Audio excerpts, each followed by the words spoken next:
Hi friends, అందరికి నమస్తే. ఇంటి ఆయుము ఈ వీడియో అయితే మీ అందరికీ ఉపయోగపడుతుందని నేనైతే ఆశిస్తున్నా. తూర్పు పడమర పొడవు వచ్చేసి 38 అడుగుల 6 ఇంచులు, ఉత్తర దక్షిణ వెడల్పు వచ్చేసి 20 అడుగుల 5 ఇంచులు, మొత్తం కలిపి 785 చదరపు అడుగులు. క్షేత్ర పథకము 87, ఆయము 7 గజాయము, ధనము 12, రుణము 5, లాభం 7.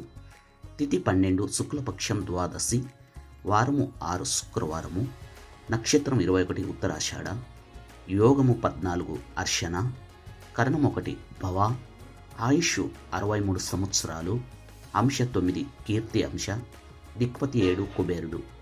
ఏ ఇంటికైనా 60 సంవత్సరాలకి ఎక్కువగా ఉండాలి, ఆయుష్ తక్కువైతే ఉండకూడదు. అలాగే ధనము కంటే రుణం ఎక్కువగా ఉండకూడదు, ధనం ఎక్కువ ఉండి రుణం తక్కువ ఉండాలి. అలాంటి ఇల్లు ఆయురారోగ్యాలు అష్టైశ్వర్యాలతో తులతూగుతుంటాయి. ఇలాంటి వీడియో కోసం మన పేజీని ఫాలో చేయండి, లైక్ చేయండి, షేర్ చేయండి. మరొక మంచి వీడియోతో మళ్ళీ కలుస్తా. Okay, bye friends.